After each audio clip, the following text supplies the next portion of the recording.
There's a saying, where hawks circle, death follows. At this time, the blood of the orthodox, unorthodox, and demonic were all mixed together, overflowing like a river, a calamity to be exact. An orthodox and unorthodox demonic war is a long nightmare, leaving behind nothing but piercing agony.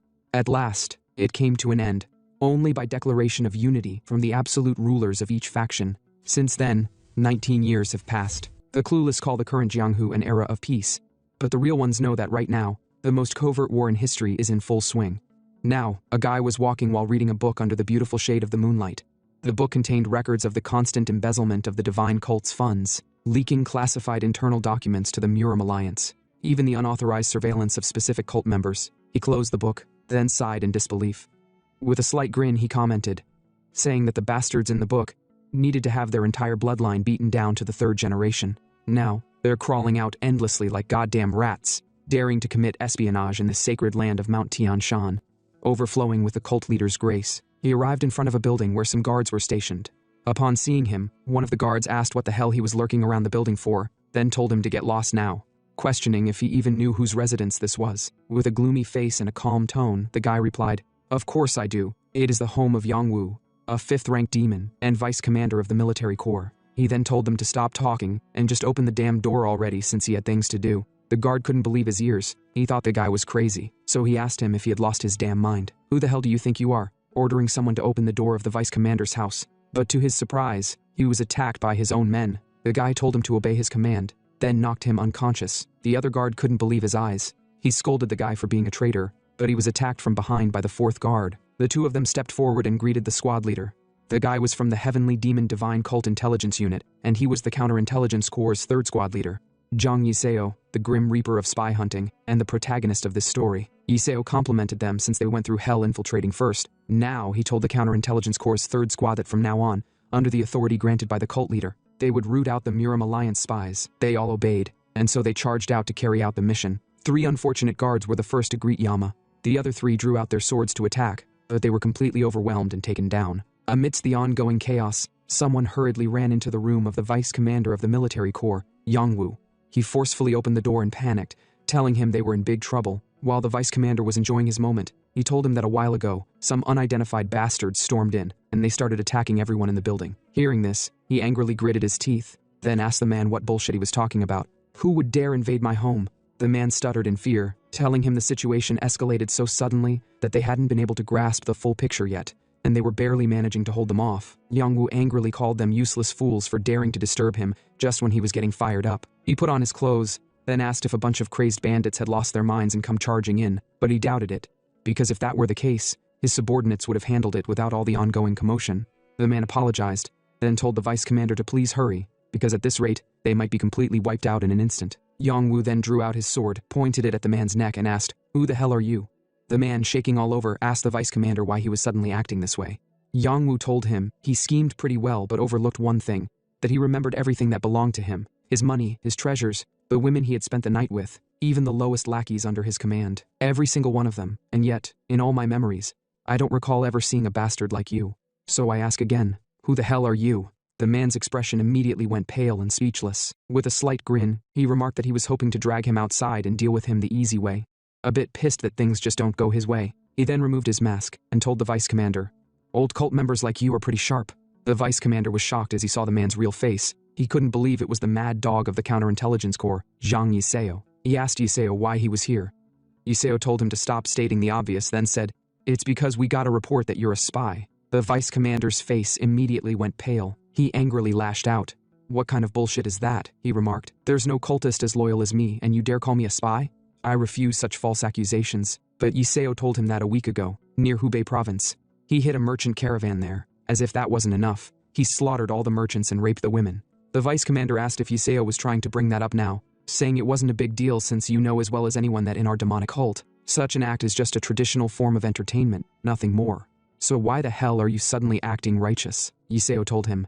"It's because we received intel that those merchants were affiliated with the Muram Alliance." Then, he told the vice commander to stop acting, since his so-called entertainment was nothing but a smokescreen to make contact with his handlers. He deliberately raided them just to set up a meeting with his contact. Iseo expressed his disappointment at how relentless spies are these days. The vice commander told Iseo the accusations were ridiculous, since he had never, not once, acted as a spy. He told Iseo to bring proof. He should show him evidence, since he can't just accuse him based on some baseless tip-off. Iseo told him not to worry, since they'd already secured all the evidence they needed. From the secret letter stamped with the Muram Alliance's official seal that he hid in his room to all the treasures embezzled as spy funds, every last bit of it. Confident in his underlings' competent skills, the vice commander froze as he heard there's a secret letter from the Muram Alliance, and the spy funds Iseo mentioned. He found it to be insane, not knowing how something like that would be in his house. He thought no matter how he thought about it, something was really off here. Even if the counterintelligence corps answered directly to the cult leader, there's no way they could carry out such a reckless execution without any proper procedure. It was as if the entire setup was orchestrated from the start to capture him, so he wondered who the hell could have framed him like this, since there's no one who would go so far as to take him down. Seeing the evil expression on Iseo's face, he angrily jumped out to attack, questioning Iseo if he was the one who orchestrated everything. Angry that he's the bastard who dared to pull such a filthy trick on him. But Iseo performed a swift technique that unarmed the vice commander's sword, grabbed his hand, twisted it, making him turn mid-air, then stepped on him with full force, making him cough in pain. Iseo told him it wasn't a trick, and only a spy would spout such righteous nonsense. He never thought he'd dare spew such reckless words at a squad leader of the counterintelligence corps, a unit that answered directly to the cult leader. He brought out a scroll, then told the vice commander to kneel quietly and accept his fate. He would now deliver the cult leader's decree. According to the decree, the 5th-ranked demon, Yongwu, the truth of his betrayal, as revealed through the informants, was nothing short of deeply regrettable. Thus, in accordance with the cult's doctrine, a fitting punishment shall be delivered. While Iseo was still reading, the vice commander took his sword and sliced the scroll in half, then panicked and ran out. Iseo was pissed that he dared to recklessly defile the cult leader's decree, and according to the decree, he was told to eliminate the spy, Yongwu. Yongwu charged out through the window to run for his life, knowing that Iseo was a popularly known mad dog, and anyone who got accused of being a spy by him, not a single one of them ever came back alive. He really didn't know why Iseo was pulling such a stunt on him, but he knew he had to run if he wanted to live, and he'd deal with the false charge later when he somehow returned. But on his way fleeing, Iseo threw a weapon at him, which pierced through his chest, making him cough out blood. And under the beautiful shade of the moonlit sky, Iseo performed a beautiful technique with his wire weapon, which immediately tangled Yongwu. With just a slight yet powerful movement from his hand, he dismembered Yongwu. Yongwu asked who ordered it, but as per the order from the cult leader, immediate execution. His body fell to the ground. Iseo grinned stiffly, remarking internally that he's asking the wrong question. Instead of who ordered it, he should have asked why it had to be him. Just like Yongwu said, it's just another routine occurrence. So being falsely accused, framed for a crime, and dying in vain was also another routine occurrence in this goddamn demonic cult. Though Iseo was known as the squad leader of the Heavenly Demon Divine Cult's counterintelligence corps, in truth, his real identity was a spy dispatched by the Muram Alliance. In the outskirts of the Heavenly Demonic Cult's 10,000 mountains, Iseo moved a cart to a rundown house. Then he stopped moving the cart. He complained about how heavy the cart was, since he almost dislocated his shoulder trying to carry it alone, saying there's no labor as hard as this. He opened the cart, and with a grin on his face, he never expected Yongwu, the pig, to have such wealth, then wished him goodbye since he was truly an excellent member of the cult, although that was the reason he killed him. He saluted him, telling him to rest in peace and that he would make good use of his money. He placed his hand on the cart, planning to sort the money out later. For now, he decided to check his room. He opened the door and saw the hair stuck in the door crack. Also, the position of the tables, the wrinkles on the carpet on the floor, even the spider webs by the window. Everything was just as it was. He was relieved to see everything intact. The reason he's so sensitive about security is that he's a spy. To be precise, he's part of the secret organization dispatched by the Muram Alliance called Hidden Pavilion. 19 years ago, even after the peace treaty, the Muram Alliance leader, who couldn't trust the evil groups, founded the secret organization in preparation for the future. Composed of chosen individuals through harsh training, the organization carried out numerous missions in secret. Among them, a select few elite were dispatched to the land of evil and demons for a single mission, which was waiting for special orders, and Iseo is one of them. But even he had no idea what his mission was. Thinking about it again pissed him off since he had no idea why on earth he hadn't received the mission yet. Though he deemed it nice to make money and have many subordinates, he found it unbearable to be living like this for 14 years without any support. Thanks to having learned a skill, he had been living well, or so he thought. His expression immediately changed. His awareness immediately shifted to his roof. Above him was someone using stealth. He had no idea who the heck the bastard was. Speechless for a moment, he then attacked the guy with his weapon, slashing the roof, but he was surprised to see the guy had disappeared.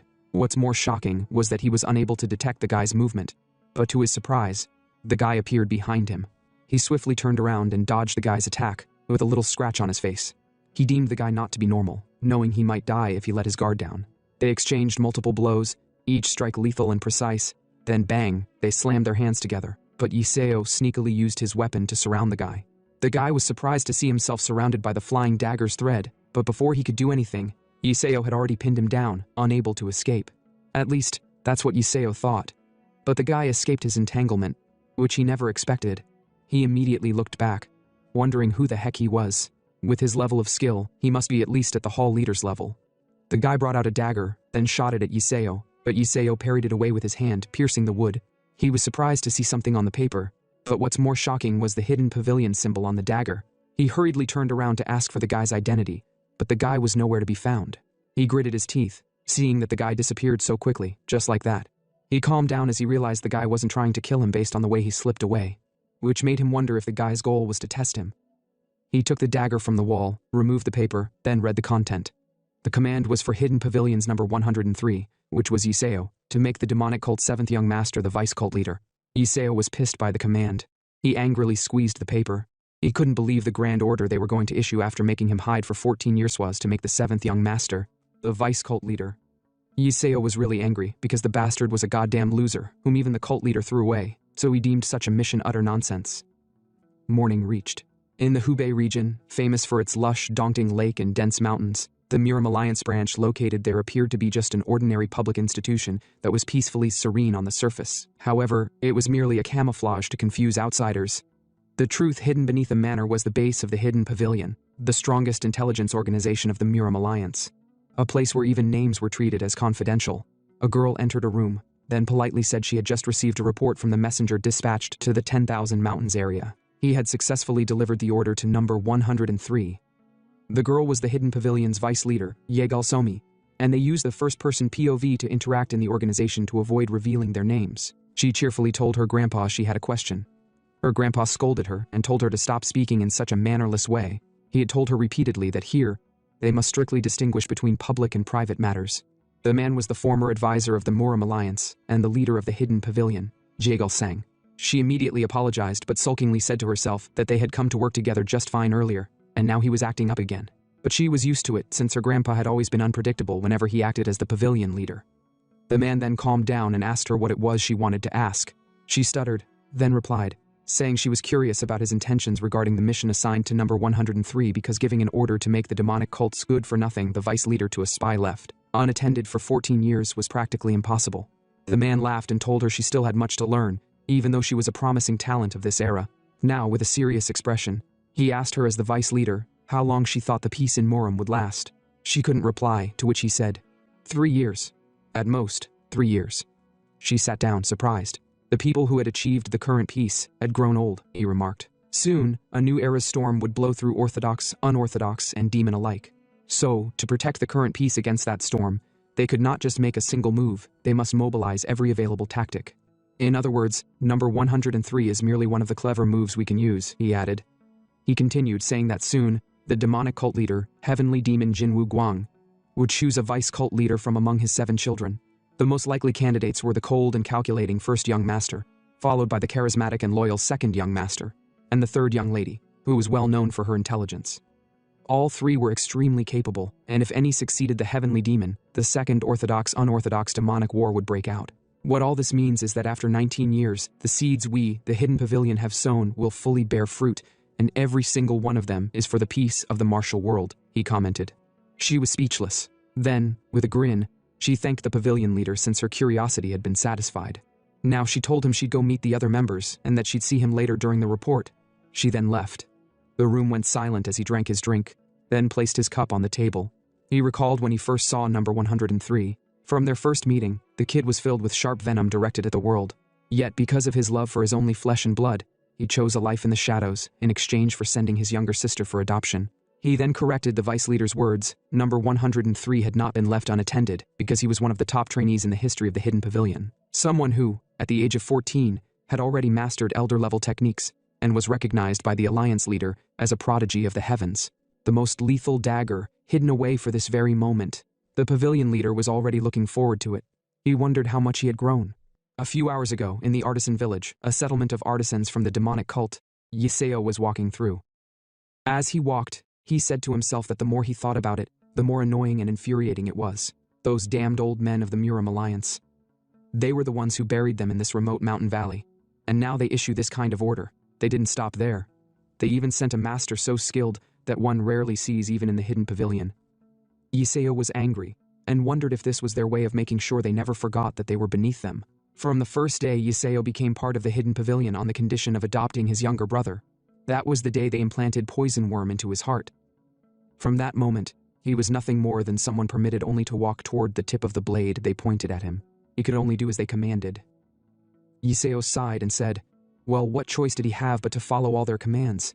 If they told him to jump, he had to jump, given the circumstances. But for now, he decided that he would start his mission from here.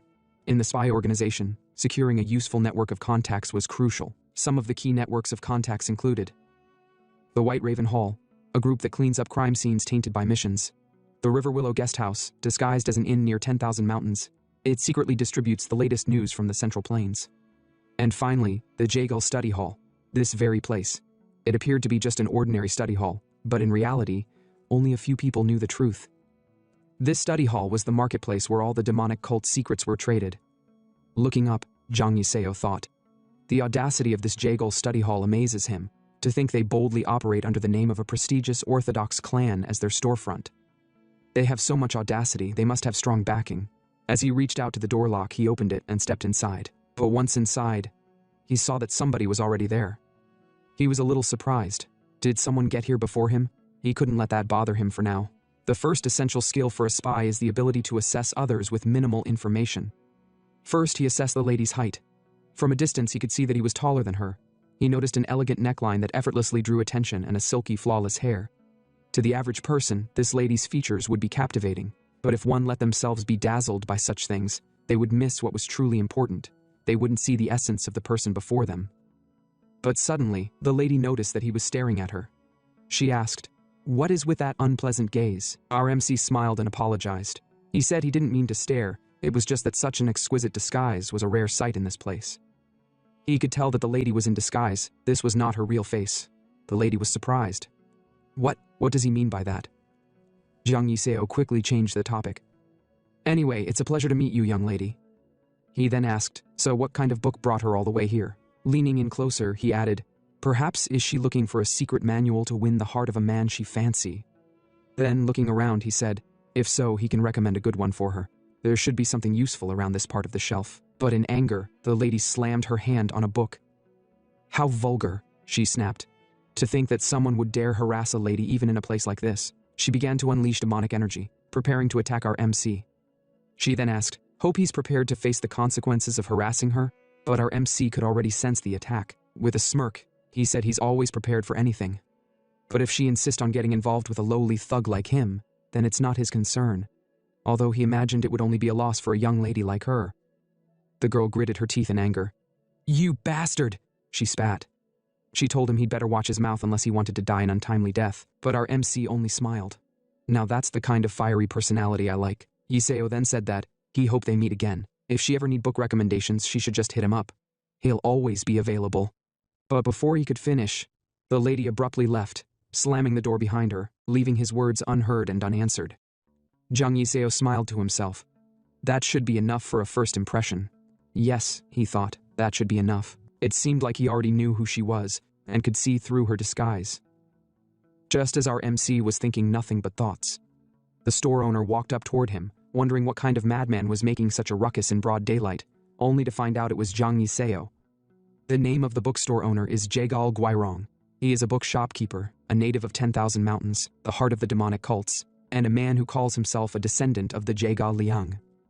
He asked what Yiseo thinks he's doing to the customers.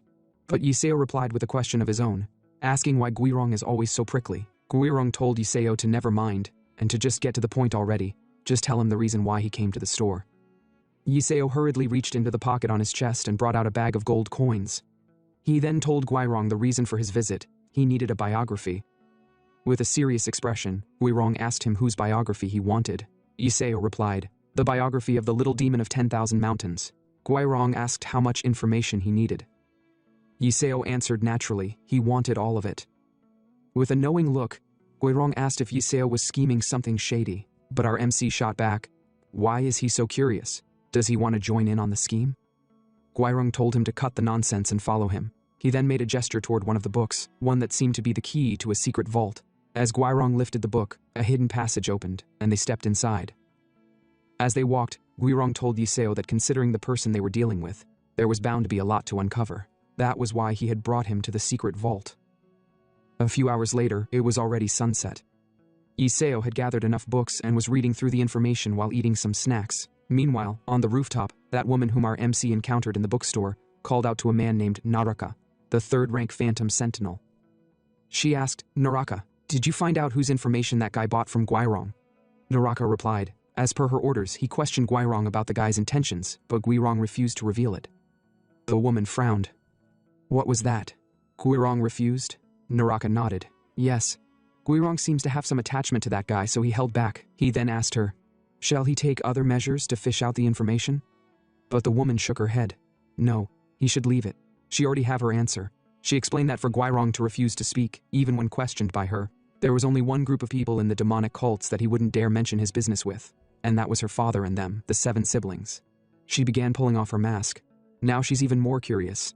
Not only did that guy immediately see through the infiltration marks crafted by the cult's top technician, but he also sensed when she was about to attack him and skillfully diffused the situation, and now, he's digging into their affairs. She fully removed her mask and turned to Naraka. Find out everything about him. His origins, his affiliations, she wanted all. As her face was revealed, she turned out to be Sane Young, the Snowflower Sword Empress, and the third daughter of the demonic cults. With that, they left the rooftop. Back outside the bookstore, Yiseo had finished reading through one of the books.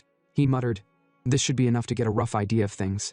Yiseo could tell from the onset that the lady was monitoring him from the rooftop. He was like, don't worry, we'll be seeing each other again very soon, Sane Young. Because she was the first step in his plan.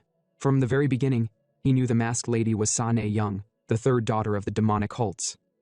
She was born with the best intelligence and talents in the 10,000 mountains, and she was an unusually strong candidate for the position of the heavenly demon as a woman. In addition, her closest bodyguard, Naraka, was also a powerful figure. With martial arts and literary skills comparable to that of a hall leader, he was one of the most formidable individuals even within the demonic cults.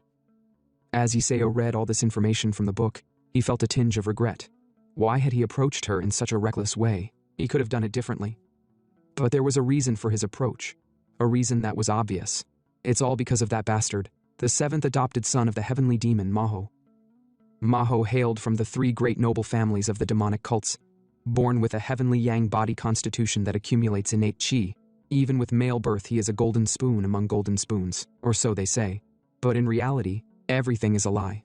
Maho is a fool who thinks he's the best in the 10,000 mountains, simply because of ignorance and an inherently lazy personality that even beats the summer grasshopper.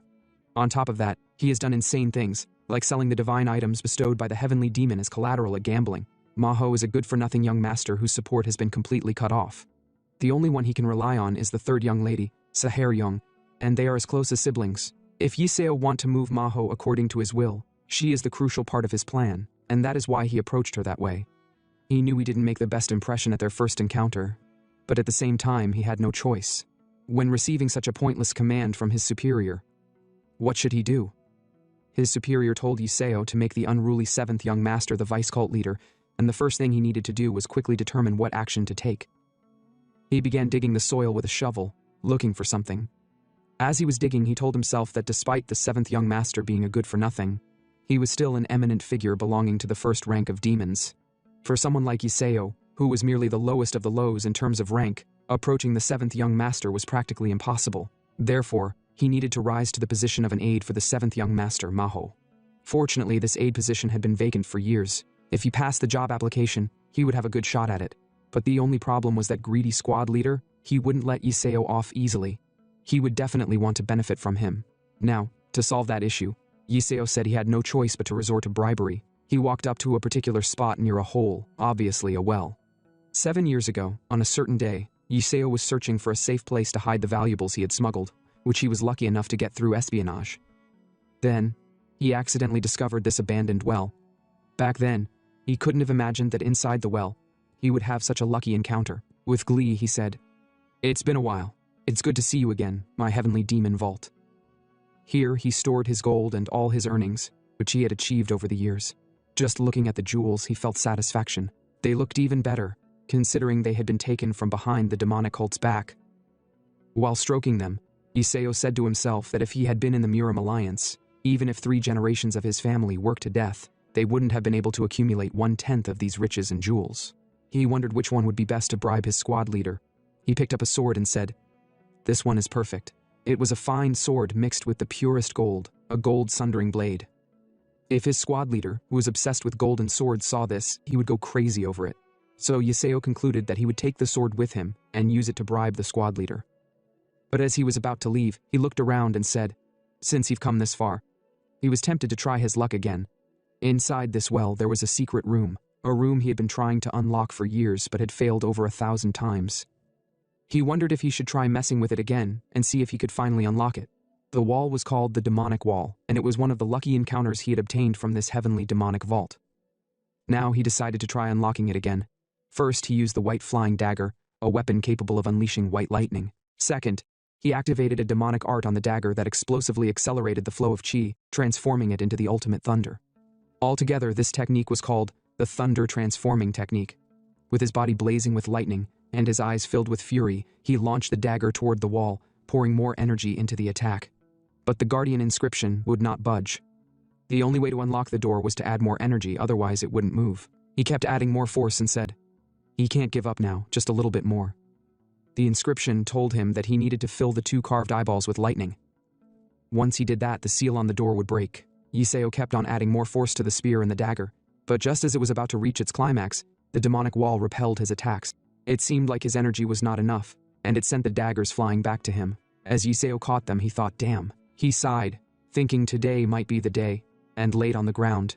Out loud, he said that this marked the 9,828th attempt at opening this demonic door. He speculated that the reason he had been failing must be his body. With 9 holes in his dantian, known as the 9 holes body constitution, even if he obtained the inner chi, it kept leaking away, so there was hardly any progress at all. But thanks to the thunder ginseng that was in the well, he became capable of enduring the thunder chi, allowing him to achieve some level of success. Beyond that, however, he hadn't been able to rise even a single stage for years. But he had a strong feeling about it. The moment he filled the demonic wall with thunder chi, a great change would come to him. Yet, as he looked at the wall, he said, "Well, there's no need to press on further since there's nothing he can do for now. And this won't be the last time he's coming here. He can always try another time." As his stressed body was about to leave, he said, "Who knows? Maybe tomorrow will be the day he finally opened the door. It could be any time." The next day, in the hot sunlit afternoon, at the Counterintelligence Corps headquarters, Jium Saik, the chief of the headquarters, laughed out loud and said, "The unexpected visit of the young lady is making his hands tremble." After greeting her, he then asked, "What brings you to this humble place, third young lady?" With a smile, she replied, "How disappointing. Are they only allowed to visit each other when they have business? Or could it be that the chief has grown closer to her 2 older brothers in the meantime?" Herr Young asked if he's now annoyed by her visits. With a smile, Saik responded, "What would a lowly person like him have to do with the young masters? He merely carried out the orders of someone who provided his little salary, though of course, with a little more care." With a sarcastic look, Herr Young replied, "Then again, since your life is at stake, the price to carry out any task should be expensive." She then said, "Anyway, she's not here today to discuss such matters, so she'll get straight to the point." She asked the chief if he's the one who sent young Iseo. Otherwise, the chief of the Counterintelligence Corps would have no reason to dig into the demon cult's affairs. Otherwise, the chief of the Counterintelligence Corps would have no reason to dig into her affairs. Saik was surprised to hear Iseo was digging into her affairs, then told her not to misunderstand. He had never ordered Iseo to do anything like that since it's something he had never even considered, so it is dumbfounding. Herr Young was speechless, thinking about Guillaume Saik, the chief of the Counterintelligence Corps. With his sly appearance and behavior, he may seem frivolous at first, but in the cult, there is not a single person who takes him lightly. At one time, he was once considered one of the candidates for the 2nd-rank Ghost Hall leader, a title that only 5 within the cult could obtain. His martial prowess is so overwhelming that even among the cult leader's children and the 7 elders, he ranks within the top 50, and everyone is aware of it. Though he was demoted to the position of the 4th-rank ghost and head of the Counterintelligence Corps for some unknown reason, the Counterintelligence Corps remains a force that cannot be underestimated. That is why, even more so, if he had conspired with her 2 brothers to deceive her, she deemed it only the right thing to exclude him right here and now. even if it means shedding blood. Sa-ik thought to himself that, judging by the way she's acting, it seems like the bastard has gone and done something again. He knew the bastard Yuseo is obsessed with money, a pervert who feels pleasure in power, and also a scoundrel who's out of his mind, but he never expected him to go and cause trouble again. He then told Hae-ryung that he did not have a single idea about it, but it seems that she's here to investigate it. With a slight grin, he told her that Yuseo is an absolutely brilliant guy when it comes to handling matters. For a moment, the room went silent. She then told him that she hopes that's not all the information she has on him, since there's a limit to how much she can keep her courtesy. Sa-ik told her he knew, so there's no way he would dare to deceive her. But before that, he told her there's one thing he needed to clarify. He then asked if perhaps she extorted his money, insulted him to his face, or even resorted to violence. Hae-ryung was surprised by the question, prompting Naraka to ask what kind of nonsense he's talking about. What does he take the young lady for? Sa-ik told her it's a relief if she didn't do all that, because if any of it were the case, she'd be in trouble in a lot of ways. Hae-ryung wondered if Yuseo isn't truly related to Sa-ik, seeing the way he's reacting.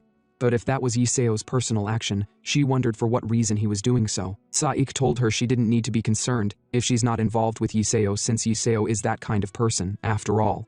She asked what he meant by that. He told her it's natural that she may not know, since not a single member of the cult around here knows. It's more like they shouldn't know it. He added that from the 4th rank ghosts, Hwan-ik and Cheol-young, up to the 5th rank ghost Yang-woo, no matter how powerful they were, strangely enough, anyone entangled in a bad relationship with Yuseo was now tied to irrefutable evidence and exposed as spies. He told her there's no need for him to explain how it ended for them. After all, she must be well aware of it. He praised Yuseo for being quite the professional person. He's known as someone who'll bite and kill until the end, no matter who his opponent is, with the nickname Mad Dog. Of course, he assured her that those fangs would never dare touch the young lady, but he told her it would be better not to get involved with such a person in the first place. He drank his tea, saying it's just advice from a foolish mentor to his former disciple, so he can't help it if she lets it go in one ear and out the other. Hae-ryung, emotionless, stood up and told Sa-ik to forget it. If it's something he doesn't know about, she'd reprimand him herself later. So she told him to forget about it because, based on Sa-ik, if Yuseo is innocent, he'll live. If not, she and Sa-ik will never meet again. Such tactics are the way for Sa-ik to survive. She then bid him farewell, but as they were about to leave, Yuseo came into the room, calling the chief, with his golden sword on his waist. They were all surprised to hear him. Flustered, the chief questioned why the bastard who's supposed to be off is showing up for work today. Such a disaster, he exclaimed. He worriedly told the two of them to quickly get behind the folding screen. Naraka told him to stop with his rudeness, then pushed them towards the screen, while telling them this is the perfect chance to take a look at the guy they want to reprimand. He told them to stay there and he'd figure out the bastard's intentions. Until then, they should stay quiet there. The two were speechless, not knowing what the heck was going on. Yuseo opened the door, then asked the chief why he wasn't answering. As he came in, he saw the chief drinking tea and asked, "What's up with the awkward silence?" Then he sarcastically remarked that such awkward silence is exactly the reaction of those spies who are caught in the act of doing something. Flustered, the chief asked what he meant by something. More importantly, he asked Yuseo what he was doing there, barging into someone's chamber without permission. Yuseo remarked, "When did I ever come in with permission?" The chief's sudden behavior change prompted Yuseo to ask if he's hiding a woman or something.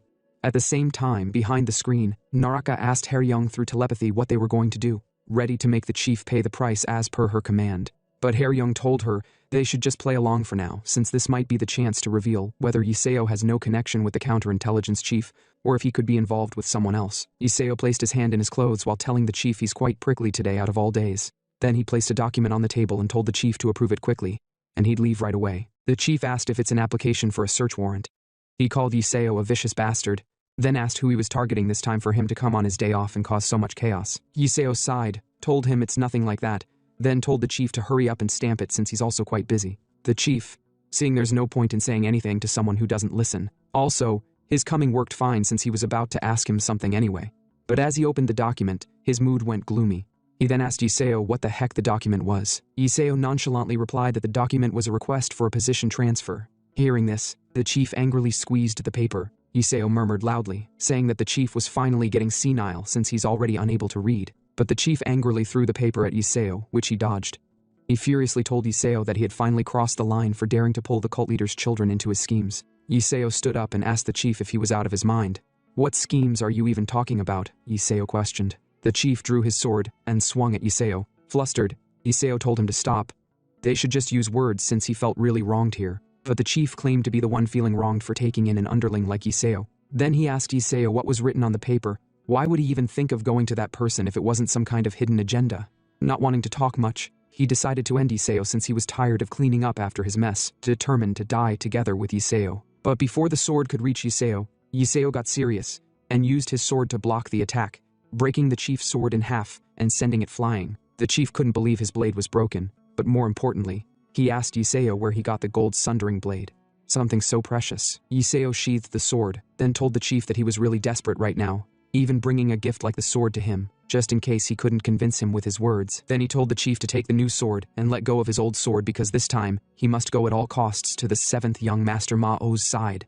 The chief had no idea what he meant. Iseo told him it's because he had made enough money, so he was tired of living as a 7th rank, bowing to others. But things would be different if he became an aide to the cult leader's children, and he could go straight to being a 3rd rank ghost regardless of his background. That was all he wanted. The chief realized that the bastard was serious about what he was saying. Iseo, in an extremely serious tone, asked the chief to please help his subordinate this once since they had shared good times together. The chief was flustered. "What did we share, you fool?" Thinking about it, he said to himself that at least Iseo didn't have any ulterior motives, he just had a desire for honor. But even if the conversation they had just now proved his innocence, since Iseo was already on the 3rd young lady's list, support would be difficult. So he thought it would be better to make Iseo give up quickly, but he suddenly received a telepathy message. He thought about it, then asked Iseo if he was really not going to regret it later. Iseo laughed and told the chief not to forget that he's young Iseo, so there's no way he's someone who regrets things. He then begged the chief, telling him it would be even better if he could write him a letter of recommendation. The chief called him a fool, then brought out a paper and wrote a letter of recommendation and stamped the transfer documents Iseo brought. He then gave it to Iseo and immediately took the sword from his hand. He told Iseo to take the letter and find Madame Jin-san in Moon River Village. She was in charge of the Sentinel exam. Iseo thanked him for the kind explanation. The chief's expression changed. Then he told Iseo he wasn't doing it because of the sword he gave him. It was because encouraging his subordinates was merely what he should do as their superior. So since Iseo was going to do it anyway, he told him to do it well. But Iseo told the chief that before saying such things he should wipe his mouth first. Anyways, he told the chief he'd be on his way now since he had endured the hardship of the past 10 years alone. Now serious, the chief told him not to forget that wherever he went, he was a member of his corps. So he shouldn't be disheartened by what others said. Of course, he knew better than anyone else that Iseo was not that kind of person. Iseo grinned slightly, then thanked the chief for everything up to now. As soon as Iseo left, the chief told Haryung that her sound transmission to send Iseo to Madame Jin-san had been clearly delivered. But as she could see, he added, Iseo seemed to have no other intention besides his own desires, so he asked if it was necessary for her to go that far. Haryung came out from the screen, then told the chief that it seemed he really cared for Iseo, given that he was worrying so much, which was unlike him. However, she added, knowing Iseo's impure purpose was another problem, and he should also know how presumptuous his words were, or else she would personally let him know. Iseo outside clearly knew Haryung had been inside all the while, and he knew exactly what she'd be thinking by now. He himself knew there was no way Haryung wouldn't have plans against him since a sentinel's position was not something that just anyone could take, or rather it was a position one shouldn't reach for. A sentinel was someone who became the right and left arms of the highest position in the cult, which was the 1st rank demons, enjoying the power below one person and above all others when the one they served sat in the leader's seat.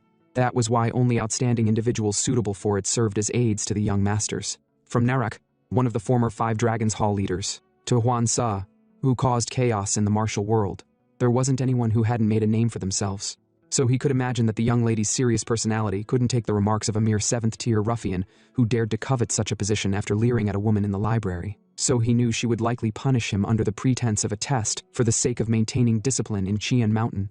He grinned, because with this, he was now ready to gain solid backing. So he looked forward to seeing Haryung soon, just the 2 of them intimately. Half a month later, Moon River Village, located on the banks of Moonlight Lake, was the most extravagant establishment of the 10,000 mountains, filled with pleasures like singing, gambling, and prostitution. It was popularly known as the Jade Immortal Guest House. Now a lady came inside, and she was immediately welcomed by the attendant. The attendant asked the lady if she came alone, or if perhaps she was looking for someone. But the lady didn't speak as she was busy looking around, prompting the attendant to tell her to please let her know if she had any other important requests. The lady then pointed at a man sitting across, then asked when he had gotten there. The girl stuttered, then replied that the person was a regular guest in the guest house. She added that he was a true man who had been staying in the annex on the highest floor for the last half-month, throwing money around like it was nothing. Haryung, who was disguised as the lady, angrily gritted her teeth at how pathetic he was. She murmured, wondering if he had been drinking for the past half a month. She calmed down, then asked the attendant if she had just said the Jade Immortal Guest House had an annex and she had never heard of that before. The attendant told her it was understandable since the annex was only for those who qualified. They were the most honorable guests of their cult. She remarked, saying she didn't think he was an ordinary man, then told the lady she would put in a word for her if she was interested. She told the lady to just give her some service fee, and she'd do her utmost best. Yiseo grinned as the lady furiously asked the attendant what nonsense she was talking about. Yiseo then waved at the lady, then playfully asked if she wasn't the prickly lady from the Jagal study hall. He commented loudly, saying he had his doubts, but he was right. Sure enough, he couldn't have mistaken her impressive aura. His words drew people's attention, making them wonder if she was someone important. Some had no idea if he was talking to the lady since they couldn't really see well because of her hat. She angrily gritted her teeth at the bastard Yiseo. Yiseo told her to stop standing and to please come over. They should share a drink now that they had met again. Haryong jumped over, all the way to Yiseo's table. Yiseo romantically remarked that their encounter was no longer a coincidence since it had happened twice, so it was destiny. But it was peculiar since they had both ended up in a place like the guest house. She sat down, squeezing her hand angrily, then told Yiseo that his mouth was still spewing nonsense even after being warned.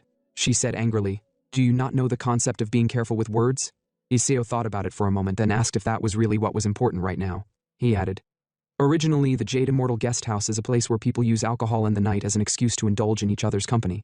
So let's talk openly about why you've come to see me, since I know you're the third young lady, using a human skin mask." Immediately as he said that, the room became heavy, and some men sternly looked in their direction. From the portrait a man had in his hand, Yiseo and the disguised Haryong matched the appearance description he had received from someone, a lady.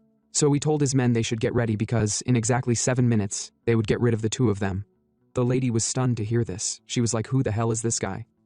On top of knowing her identity, he also predicted that she would come to him for help. What in the world is he? But then, Yiseo suddenly began laughing out loud. He said that he was just kidding, it was a joke. Why is she taking it so seriously? He added that it didn't make sense anyway, right? Why would the noble young lady be wandering around such a lowly village? If her identity somehow got exposed, her secret adventures would be the only thing people talked about on the streets. Yiseo also said that there was no way the young lady would do something that foolish. Then, with a serious expression, he told her they should stop the useless chatter and get to business. He asked her directly what he had to do for her. The lady stammered and said that she didn't know what he was talking about. Why is he asking her such a question? Yiseo replied, "Because it is you, my real examiner." Still smiling, he continued, "Or, does she want him to call her by that fake name, Madame Jinsan?" Upon hearing this, Haryong thought, damn it. So he even saw through that.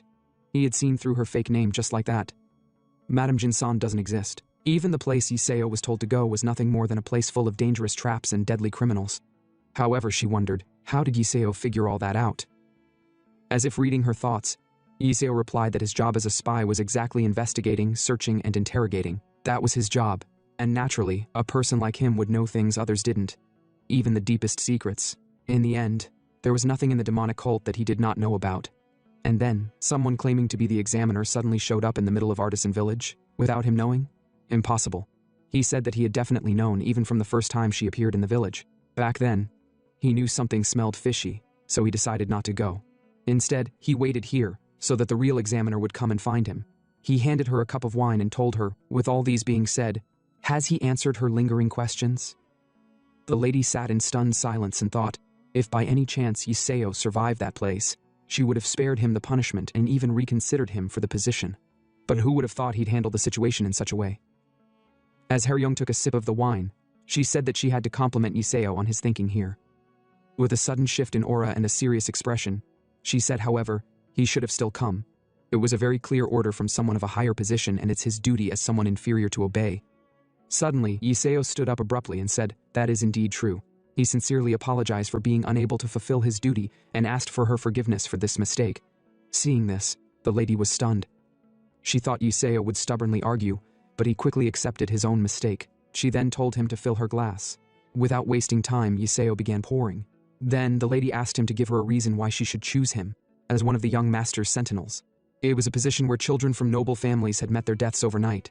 She asked, what can he do, as a commoner with no family or status to back him up? Yiseo replied, although that's a rather harsh way to put it, he can overcome that much. With a smile, he declared, he will make the 7th young master so powerful that he will be named as one of the top 3 young masters out of the 7 within a year. Will that be enough of an answer? The lady was surprised and shocked. Really? She said to herself. What an absurd statement, for him to say that with a smile. Then she realized. So what Yiseo is trying to say is that he will bring her or one of her two brothers down in the demonic cult. She voiced her thoughts and said she heard Yahello was crazy. Now that she had seen him and actually spoken with him for a while, the rumors proved to be true. With glee, Yahello thanked her for the compliment. The lady then said, "However, anyone can make claims, but the crucial thing here is whether he have the skills to fulfill that claim." Pointing at her drink, she said, "Now that they're finally on the same page, prove it to me." He should show her that he is capable of taking care of a few annoying rats. Yahello laughed out loud and said, "You've got no choice here then, since it's an order from his examiner." Turns out they both knew the assassins surrounding them throughout, right from the start of the conversation. With a smile, Yahello pointed behind him and said he would cover the rear. "What side does she want to take care of?" Young replied that she had to acknowledge Yahello for having the guts to suggest her getting involved in the fight. The two shared their cup of wine, and she told him to do as he wished. Just as they were sipping the last cup of wine, the assassins launched an attack towards them with a loud bang, but they were so chill. As the assassins descended, one of them yelled that they should take down the girl first. Their mission was to capture or kill her, but before he could finish speaking, the lady sent a cup with lightning speed, and the cup knocked down the first assassin in an instant, without giving him a chance to exchange pleasantries. The rest of the assassins were like, "What the hell? The guy got knocked out with just a mere cup? Nobody told them the lady was this strong. Just what the hell is she?" But before the other guy could finish yapping, the lady appeared in his front and stabbed him in multiple places, like it was a game of acupuncture. Blood spilled everywhere, but Young remained unfazed, as she was used to brutal killing. Her eyes became red and enraged. The third assassin was about to throw a smoke bomb, but he was so scared that he yelled for someone to save him. He didn't expect the lady to be this strong. Before he could talk, the lady threw a dagger, which pierced his forehead and he fell to the ground. But as he was falling, the smoke bomb in his hand exploded in mid-air. Young was like, "Huh, what the hell is this? Poison?" The smoke was not clearing easily, but suddenly she noticed her skin was peeling. She realized that it was not poison, but acid that melts off the surface of a person's skin. Then she figured out that the assassins never intended to assassinate her.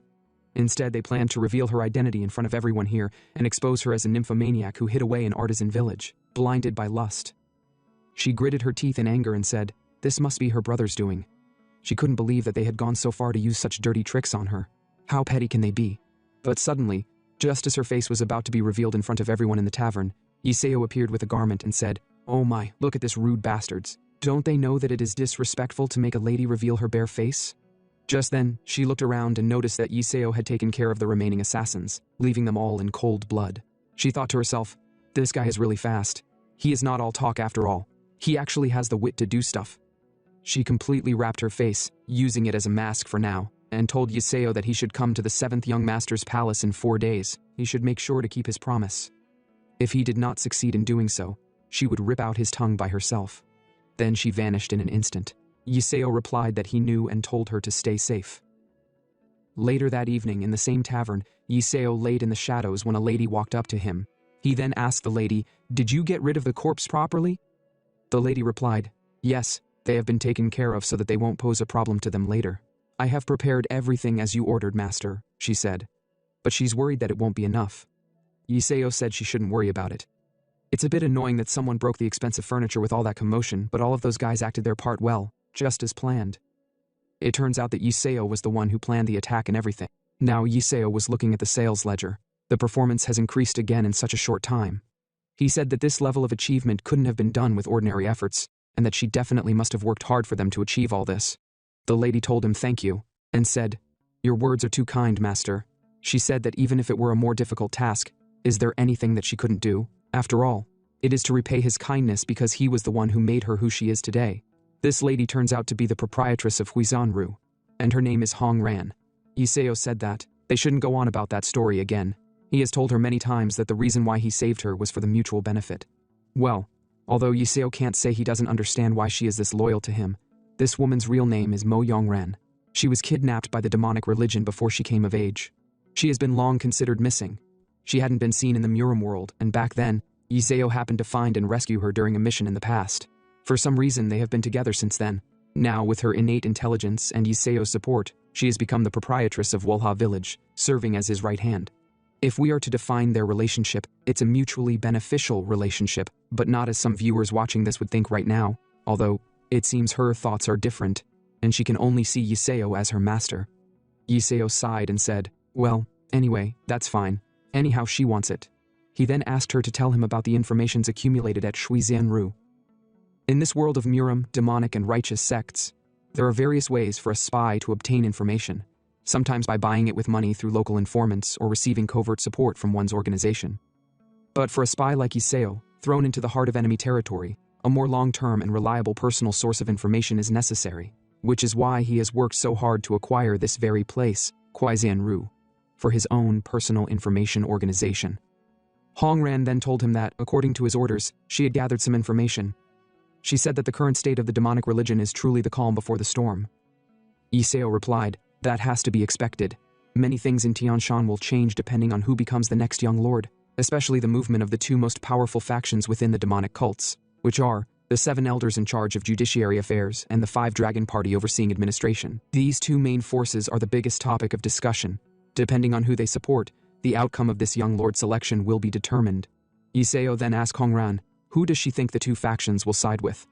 Hongran said, well, if she may offer a humble opinion, the first young lord, Sean Muji, is meticulous and cruel in everything he does.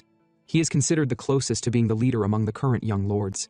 On the other hand, the second young lord, Mu Hong Song, is full of spirit in his actions. He treats his subordinates like friends, earning him loyal followers. Therefore, she believes the elders seeking stability will support Mugi, while the 5 dragon party leaders desiring change will support Hang Song. Iseo listened to her remarks. So what she's saying is that the power structure will be divided based on the temperaments shown by the 2 young lords. Then what does she think will happen to the 3rd young lady? He knows she has the deepest trust of the demon cult leader right now. After a short pause, Hongran replied, a talented person such as the 3rd young lady shines even when hidden. She certainly possesses outstanding qualities that stand out even among the young lords. But because of this, she will isolate herself even more. Mugi and Hang Seong will see that temperament as a threat. They will try to bring her down first. At most, in half a year, they will start attacking her, and there's a high chance she will fall within that time. Hearing this, Iseo said he believed that's true. That is likely to happen. He said to himself that he couldn't let Lady Haeryong fall that quickly, at least until that bastard Ma-O settled down. She needed to act as a shield until then. Iseo sighed and said there were already more than 1 or 2 things to worry about. He stood up and asked the lady, how's Ma-O doing? Is he still a mess? The lady said yes. Just as Iseo had ordered her to for the past few days without charging him any fee, they had been treating him like a very important person in their tavern. But he came every day with some ruffians, enjoying drinking and entertainment. They had been causing damage to their establishment. Hearing this, Iseo said, so, that bastard of a young master can't control his true nature either, huh? He then added, well, it's fine. Just keep accommodating him for now. Soon enough, we will strip him of everything. We'll get it all back tenfold. A few days later, at the southern edge of Wolha village, in a gloomy bamboo forest, deep within, lay an obviously ominous manor. A messenger walked toward the manor, sighing as he said that he really didn't mean to come here. He had just received orders to deliver a message. He entered the manor, which turned out to be where Ma-O, the 7th young lord, resided.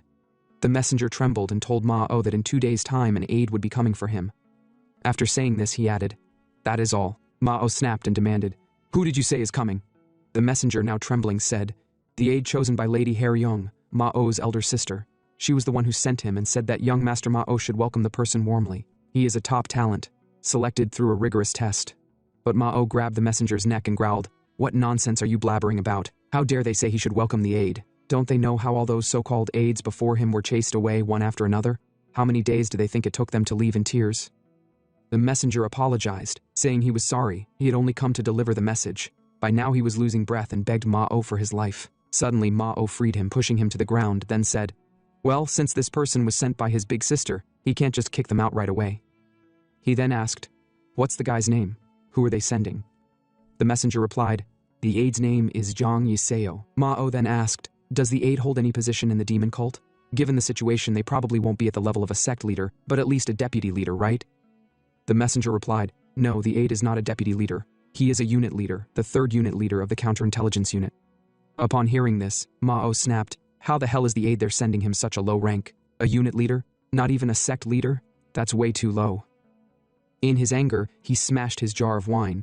He then asked the messenger, just in case, does the aide have any backing? Or is he the illegitimate child of some prestigious family? The messenger replied, no, as far as I know the aide has no backing. He is probably a commoner from the suburbs. Hearing this, Ma-O laughed out loud and sneered, wow, so a commoner will become his aide? A perfect match for a bottom feeder like him is coming to serve him, huh? Ma-O, as insufferable as ever, said, now he understand why his sister is suddenly sending an aid. He said his big sister must have noticed her little brother's poverty lately and is trying to fill his pockets with some random guy. He laughed evilly and said, that must be it. Otherwise a wise person such as his big sister wouldn't have picked such a low-ranking guy as an aide, right? He then smacked the messenger by the waist and said, this is just a great idea for me. He told the messenger, when the aide arrives, he will rip the aide off his money, strip him down to his underwear, and kick him out. Now he concluded that everything was settled. He told the messenger to get lost and to make sure to tell his big sister that he was grateful. The messenger replied, yes sir, I understand, and said he would take his leave. Just as he was about to leave, Ma-O told him to wait, stretching out his hand and demanding the messenger hand over all the money on him, everything he had got. After collecting all the money from the messenger left. Just outside, the messenger stood shaking his pouch, but it was only dust inside.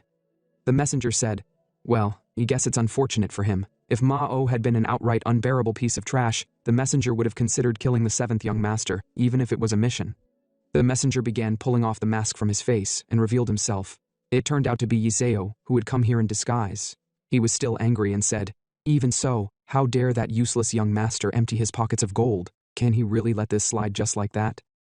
In the next scene, at the Martial Alliance Hubei branch headquarters, Somi was at her new job, working as a person who deciphered codes and information. She said out loud while reading one of the information scrolls, it's a good thing the infiltration operations in each region are all progressing smoothly. At this rate, they should be able to establish a more solid information network on the evil sects and demonic religions side. But now she muttered, why does the boss make her wear a mask when she's the only one who can come in here? And why can't she turn on the lights? Her eyes hurt so bad, she can't see anything. Staying in the dark for so long is painful. Now she sighed. From Braille to special process ciphers, there's not a single thing that's easy to read. All the information here is very hard to decipher. She wondered if she should just change her job. As she picked up another scroll, she sighed again. She's getting sick of just smelling dust in this gloomy place. Maybe she should look for work in a brighter place. Suddenly, as she looked at the scroll, she was surprised. This information, isn't this from that Amgak agent? She wasn't expecting much, but she guessed they were doing something after all. Looking deeper into the message, she was shocked by what she found. From the information, she saw that they were already entering the palace. She gasped. What the hell does this mean? The people they sent have already gotten into the 7 small palaces? How long has it been since they sent them on the mission? Does this mean they're really trying to make that good-for-nothing 7th young lord the next demon cult leader? Is that even possible? In the next scene, after peeling off the mask, Yahello returned to the manor, no longer as a messenger but as an aide. As he walked through the doors, he thought to himself, well, he noticed it when he came as a messenger before, but from the overgrown weeds in the courtyard to the trash scattered everywhere, this place is just a completely abandoned house. But by the way, what's Ma-O up to? It's a household without any family members, but it seems unusually quiet. It seemed like Ma-O was sleeping. Yahello entered the room and announced, 7th young lord, are you in there? Even though it was not yet nighttime, Ma-O was still in bed. Just then, Yahello heard snoring sounds. He stepped closer and announced again, 7th young lord, are you in there? My name is Jiang Yahello. I've been recently appointed as your aide. Can you spare a moment of your time? Ma-O then told him to come in. Yahello replied, thank you. As he was about to enter, Ma-O punched through the door aiming to shatter Yahello's face. Ma-O yelled, welcome to my palace, low-rank unit leader. He said he would consider Yahello's greetings received, so Yahello should leave his money pouch and scram away, unless he wanted another beating. But just then, it turned out that Yahello dodged the punch and held Ma-O's hand with a firm grip. Seeing this, Ma-O was stunned. What the hell is this? This guy dodged his attack? He used all his strength. How is that possible? Yahello then grabbed him with one hand as if he were as light as a feather and flung him to the ground, making Ma-O fall to his knees. But Yahello didn't stop there. He gave the young master several punches to his stomach, causing him to yell in pain. Seeing this, Yahello smiled and said, as expected, this young master is not just a simple bastard. But with an evil grin, Yahello thought, he can't let this slide.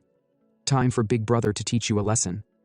Before coming to Mao's residence, Hongran told Yahello that in the demonic religion, there are 3 prestigious families who have monopolized key positions, including the elder roles.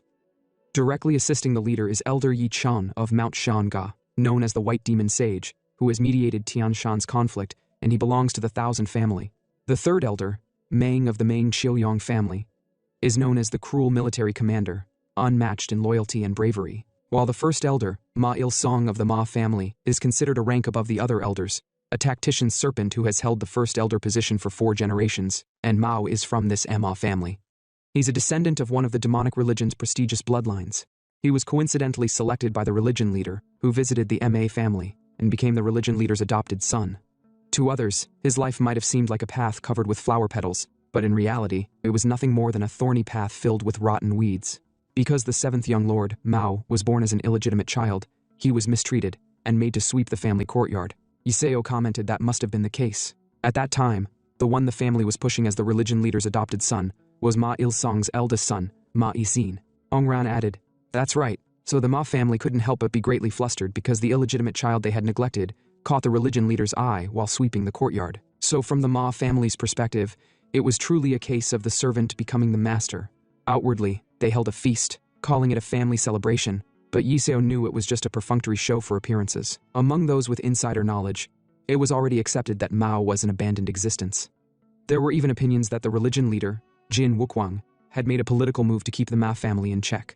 Hongran never expected Yahello to know all that inside information because many of her informants sweated bullets to get the information, so she wondered if there's anything in the demonic religion that Yahello, her master, doesn't know about. She agreed with his accurate info, then told him they could consider it a foregone conclusion. Seeing First Elder Ma Il-sung supporting young Lord Xian Mugi instead of Mao, Yahello commented with a grin that the old man is really cruel to neglect Mao to such an extent, even if he's only half his blood. He wondered what on earth that old coot from Amgak is thinking, for him to want to make a guy like Mao the next religion leader. Maybe he's gone senile or something, but Yahello knew that isn't the case for the old man. Anyways, the conclusion is, Mao, the rascal, has his own story too. Back to the present. Mao knelt, coughing, and trying to catch his breath. Yahello stood with his intimidating aura. He found the situation to be perfect, because for someone like Mao, such an ideal teaching method is best for an immature brat like him. Yahello, still groaning, called Yahello a bastard and asked him what the hell he was doing right now. Yahello immediately feigned ignorance. He told Mao with a worried expression that he never expected him to be the 7th young lord since he thought it was a sneak attack from the enemy, and before he knew it, he had punched him. He told him he's truly sorry for such rudeness at their first meeting, and he's so ashamed he doesn't know what to do with himself. Mao, still in pain, fainted, foaming through his mouth. Yahello then commented, "Nice to meet you, Mao. Let's get along from now on, shall we?" A few hours later, Mao woke up, surprised to see himself in his room. Seeing no one else in the room, he thought the lunatic just knocked him out, fixed the door he smashed, and then left. He then saw a letter beside him. From the letter, Yahello told him he'd take his leave for today since he seemed tired, and he'll visit formally again in 2 days, which is best. Mao became pissed. Who the hell does he think he is to give orders? He angrily tore the paper, then commented, "Has this unit leader really lost his mind?" He recalled what happened earlier while gritting his teeth angrily. He knew he wasn't seeing things wrong because at that time, the bastard was definitely smiling. He was really pissed, but he realized Yahello isn't an ordinary guy, so he told Yahello to prepare himself. He'll give him one hell of an initiation, sometime later in Tianshan. Tianshan is a place where all demons originate from and are cultivated as the hotbed of the demonic path. Tens of thousands of cult members who swore loyalty to the cult leader took root in Tianshan and long since formed a small country of their own. Hence, the new religion's control doesn't reach everyone. Some factions freely form organizations and gain power. Among such groups, the Black Dragon faction of Young Tae, a former 6th grade ghost, has dominated Wonha village for quite a long time. It can be called an organization with a solid foundation, and now in the Black Dragon faction, Mao sat looking gloomy. Young Tae, Black Dragon faction boss, had no idea what was wrong with Mao's mood today, so he decided to match his mood first. He politely asked Mao what brought him to this place without notice, then told Mao they were just gambling among themselves and he could join if he was bored. Mao angrily asked the boss if he looked like someone who's in the mood for gambling. Young Tae apologized. Mao calmed down, then told Young Tae he had an errand for him. There's someone bothering him, so he told Young Tae to take care of that someone named Zhang Yahello, who'd be his aide starting tomorrow. They were all shocked, because if the person they'd be taking care of is Mao's aide, then that means he's at least a 3rd grade ghost super expert, so there's no way Mao would want them to catch such a monster, or else they'd just die like a puppy. The thought alone sent shivers down their spines. Young Tae then told Mao there's nothing they can do about it since they've already accepted another job, and it'd be difficult to start right away. If it's urgent, he could send word to someone else. Mao angrily slammed the table in half. Young Tae was shocked as Mao broke a 120-kilogram table with steel reinforcement with his bare hands. With a threatening expression, Mao asked if he was sure he didn't have time. Young Tae panikedly replied they had time, they were absolutely overflowing with time, but he told Mao that no matter what, there was no way low lives like them could possibly deal with someone as noble as his aide. Mao told him not to get scared since the guy is just a 7th grade ghost. Yongtae couldn't believe his ears, then asked Mao if the 7th grade ghost is the one who's supposed to be his aide. Mao replied, "Yes, such a thing is something the heavens would lament about." Speechless for a moment, Yongtae asked Mao with vigor where he found such a bastard. How dare a mere 7th grade ghost sour the young lord's mood? Licking his sword, he told Mao not to worry, they'd make sure to teach him a lesson he won't forget. Seeing Yongtae's sudden confidence, Mao stood up and told Yongtae he should gather some useful guys tomorrow. He should not be late, or else he'd die. Yongtae told him there's no way he'd be late. With a smile, they all told Mao to take care on his way. As soon as he left, their expressions changed. Yongtae commented, "Finally, the ruffian bastard who only shows up when he needs something is gone." Anyway, he decided to gather the boys quickly. Thinking out loud, he tried recalling what the 7th grade ghost's name was again, when someone from behind told him it's Zhang Yiseo. Yongtae recalled, but he took a pause and asked the guy who he was. Didn't he know only executives are allowed to be here in the young lord's meeting? The guy stuttered, then apologized, telling Yongtae he didn't know since he was new. He then ran out to leave right away. Yongtae commented, "How are they training kids these days?" But he wondered how long the guy had been in the meeting. The guy closed the door and removed his human skin mask. He laughed slightly, saying, "As expected, Mao is really predictable." But he deemed Mao's level of defiance to be necessary since it makes it more satisfying to educate him. The next day, Yongtae told Mao, who was sitting on the stairs, that all the boys had gathered. Mao told him, "Good," then asked if everything's ready. Yongtae confidently replied, "Of course," as if I'd slack off on my orders. "I have gathered only the toughest, most battle-hardened men." He told Mao he wasn't going to brag, but in the Tiger Dragon party where he was, a 7th grade ghost would barely qualify as a horseshoe-polishing gatekeeper, and there's nothing such a guy can do in front of his men.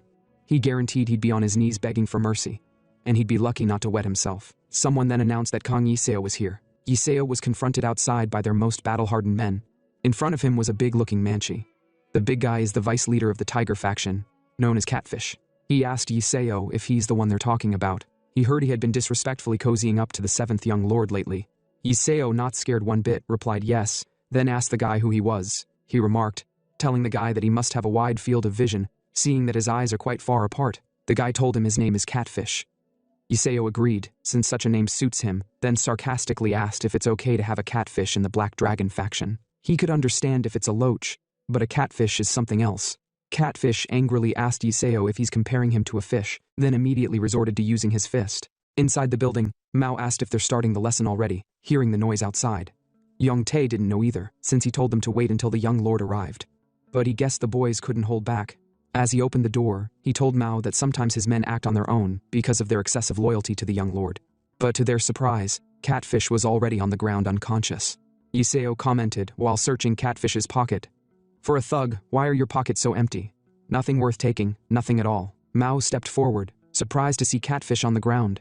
Yiseo stood up as he saw Mao, then politely told him that his assistant, Zhang Yiseo, is reporting for his first day of duty.